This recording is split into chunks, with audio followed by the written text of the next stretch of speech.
تو یہ بات ہے 16 اگست 1945۔ جاپان ہیروشیما میں لوگ ونٹر ویکیشن تھی، لوگ اپنے گھروں میں تھے، لوگ اپنے بال بچے کھیل رہے تھے، اسکول کا پہلا پیریڈ تھا، تو اوپر سے لوگوں کو آسمان میں ایک چیز دکھائی۔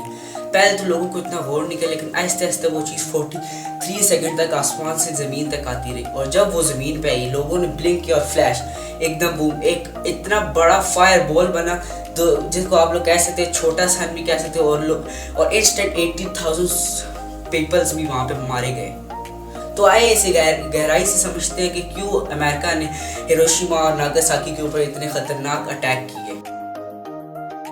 تو آئے اس کہانی کو دھیان سے سمجھتے ہیں۔ تو اس میں جب ہٹلر ورلڈ وار 2 میں ساری کنٹریز کو 1 by 1 انویٹ کر تھا، تو اس میں 2 میجر الائنس، ایک ایکس پاور جس میں نازی جرمنی، اٹلی اور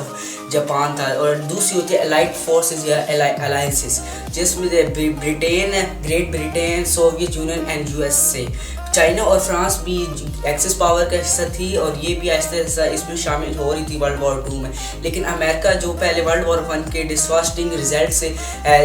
خراب تھا، اس لیے وہ ورلڈ وار، لیکن 1941 میں جاپان نے پرل ہاربر جو ایک امریکہ کا بیس ہے اس پہ حملہ کر دیا، تو یہ کیا ہے مجبوراً امریکہ کو بھی اس وار میں شامل ہونا پڑا۔ جب ہم ورلڈ وار 2 کی بات کرتے ہیں تو ہمیں جرمنی اور ایڈولف ہٹلر پر دھیان دیتے، لیکن 90s میں جب جاپانیز میں امپیریلزم کا شکار ہو گئے تھے، جیسے کہ یورپین کنٹریز ایک دوسری کنٹریز کو انویٹ کرتی، جیسے اس طرح ہی جاپانیز امپائر بھی ایک دوسری کنٹریز کو انویٹ کرنا شروع، تو انہوں نے 1940 تک Laos, Vietnam, Myanmar, Cambodia, north Korea, south Korea اور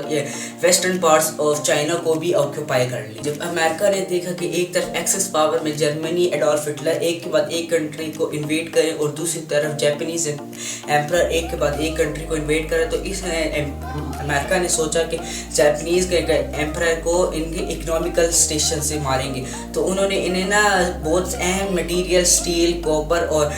وائر دینا منع کر دیا، جو ان کے لیے بہت اہم تھا۔ امریکہ نے جاپانیز کو یہ ریسورس دینا روک دیا تاکہ وہ اگلی کنٹریز کو انویٹ نہ کریں، اور ان کو کہا کہ اگر آپ لوگ اگلی کنٹریز کو آکوپائی نہیں کریں گے تو ہم آپ کو یہ ریسورسز واپس کر دیں گے، لیکن اس کا مطلب تھا کہ جاپانیز جو امپائر کا جو ٹارگٹ تھا وہ ان کو سپنا ٹوٹ جانا، تو اس لیے انہوں نے سوچا کہ کیوں نہ انڈونیشیا اور ملیشیا جیسے انڈیپینڈنٹ کنٹریز کو آکوپائی کر لیں تاکہ ہم ایک انڈیپینڈنٹ کنٹری بن جائے اور ہمیں امریکہ کی ضرورت نہ لینی پڑے، تو اسی لیے انہوں نے ان کو کنٹریز کو آکوپائی کرنے کی کوشش کی، لیکن اس وقت مسئلہ یہ تھا کہ یہ کنٹریز جو تھیں یہ برٹش گورنمنٹ کے اندر تھی۔ اور اگر آپ نے اس کا اگلا پارٹ دیکھنا ہے تو لائک چینل کو سبسکرائب ضرور کر لیں، اور اس اگلے پارٹ کے لیے کمنٹ ضرور